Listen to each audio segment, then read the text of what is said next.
Bismillahirrahmanirrahim.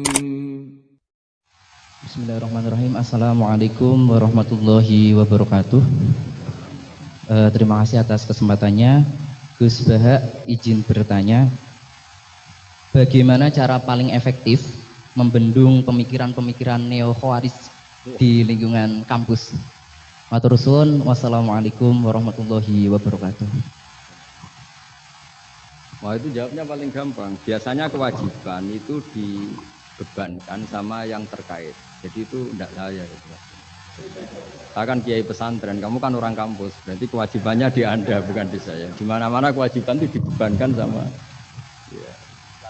Ya itu jawabannya gitu. Jadi kalau istri kamu yang rewel, jangan tanya saya, istri saya rewel gitu. Kewajibannya ya kamu cari solusi gitu. Kalau Anda punya Pak Komisaris kurang memikirkan jenengan, ya jangan tanya saya, jangan tanya ini. Begini ya, sebetulnya kita juga kadang salah mengkategorikan. Ada neo-khawarij, ada Islam ekstremis, ada moderat. Itu omongannya peneliti ya. Itu kan peneliti itu harus mengkategorikan, terus sampling ilmiah harus diputuskan ini kategori apa, solusinya apa. Tapi itu analisis. Sebetulnya masalah itu tidak sesulit itu ya. Kalau Allah menghendaki gampang saja. Misalnya Anda berpikir neo-khawarij, kemudian anak Anda sakit, yang ditekbir nyuwun sewu harus hutang tetangga, kebetulan yang ngutangin itu orang Islam moderat.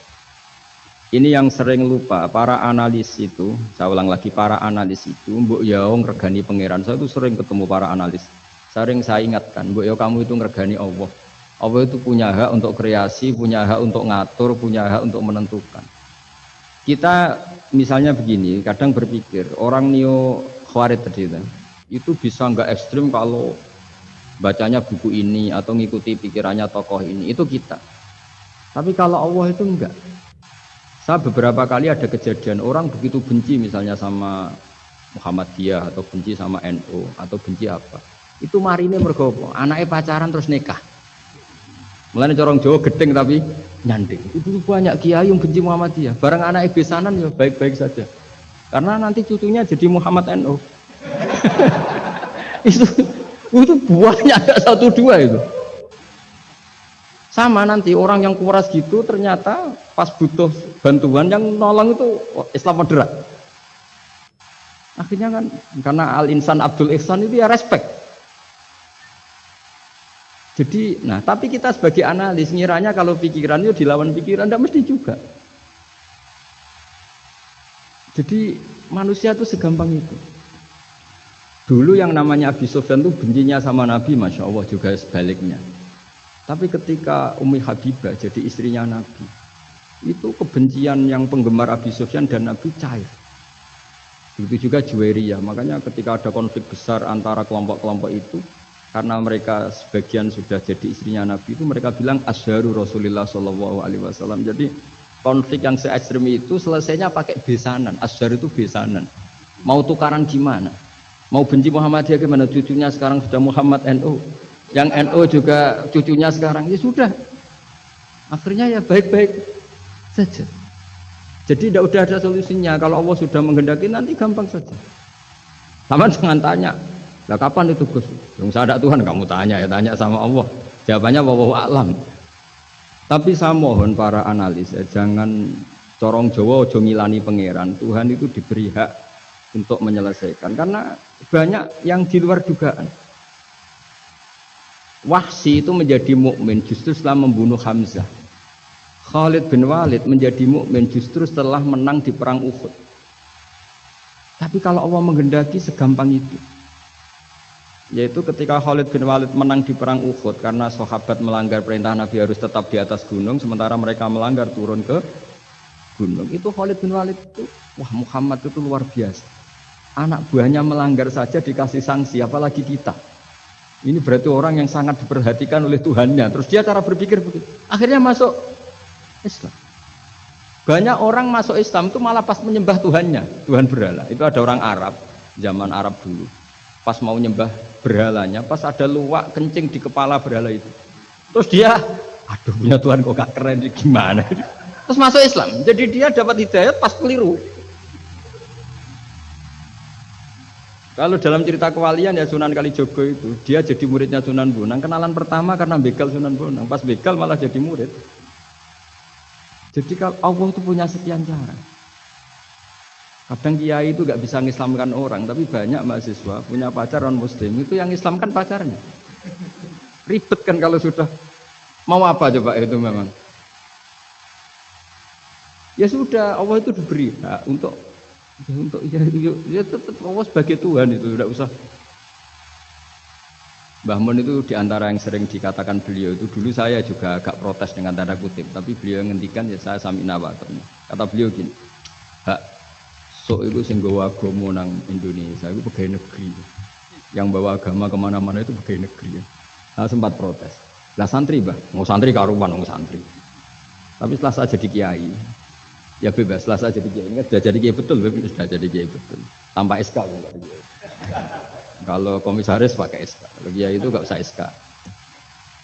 Setelah saya jadi kiai itu sering ada tamu dokter, ada tamu tentara, ada tamu pegawai negeri. Itu bilang, saya ini dokter, karena saya dokter. Kadang datang di pedalaman Papua, NTT itu kan atas nama dokter, yaitu di puskesmas desa-desa tertinggal. Karena mereka muslim berkebutuhan Islam, yaitu ada sholat, ada masjid, ada akhirnya dibikinkan. Dan orang ke sana, orang di sana yang mau apa coba? Wong itu negara. Coba kalau yang datang kita sebagai kiai, dianggap misionaris kan? Artinya begitu juga di Belanda misalnya atau di New Zealand atau di Jerman. Saya punya banyak kawan yang duta di kedutaan. Gara-gara persahabatan mereka duta besar, mereka muslim. Gara-gara muslim berkebutuhan bikin masjid. Akhirnya di negara-negara non muslim juga banyak masjid dibikin kedutaan, dibikin mahasiswa. Nah, tapi kalau kita jadi analis, mungkin kita hanya agama ini diajarkan oleh ulama, dibawa oleh santri. Tapi tidak seperti itu. Nyatanya Allah dengan kehendaknya bisa saja menyalurkan agama ini lewat PNS, lewat macam-macam. Jadi Allah itu maha kuasa. Makanya kita ini hanya bersaksi bahwa innallaha ala kulli syai'in. Nah kita sebagai kiai memang bantu mengenalkan ahkam fikihnya yang detail-detail itu. Tapi kalau yang menyebarkan Islam itu Allah punya cara. Saya kemarin pas ketemu Habib Quraisy, di antara yang diceritakan itu, orang Inggris itu kadang kenal Islam itu ya lewat Muhammad Salah itu, pemain bola itu. Karena mereka tidak ingin ngamati kiai, yang ingin diamati pemain. Jadi pertama, itu orang Perancis itu tidak benci Islam itu gara-gara Zainuddin Yazid Zidane itu. Zizou itu loh, itu namanya Zainuddin Yazid.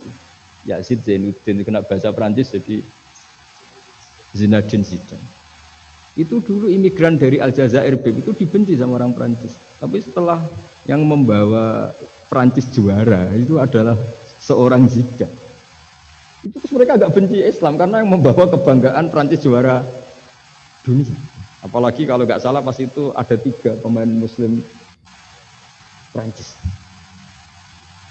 Orang ngira orang Perancis tidak benci Islam kan nunggu toleransi beragama lewat buku-buku toleran. Ternyata enggak karena pemain bola itu Pak. Kalau mau mengendaki sampai jurnal-jurnal di Perancis setelah juara dunia siapa bisa membenci orang Aljazair? Mereka harga kita, mereka martabat kita. Atau sini pandang sebelah. Dulu itu orang di Inggris, pemain Inggris itu kalau mau sholat susah, mau puasa susah. Terus mereka ingin minta hak puasa kalau musim puasa. Tapi menjadi mudah di luar dugaan. Manchester City dibeli Sulaiman Al-Fahim. Ya sudah mau apa coba manajernya yang punya muslim. Larang sholat tak pecat kan? Ya akhirnya ya malah ada masjid. Pelatihnya kalau ada yang puasa gitu, monggo dari akan mau apa coba. Segampang itu kalau Allah mengubah dunia. Makanya disebut ya muhawwilal ahwal hawil ahwalana ila ahsanil hal, ya muqallibal qulub tsabbit qalbi ala dinik. Ya udah pokoknya semua itu ya kita ikhtiar tapi tetap yakin Allah yang punya cara.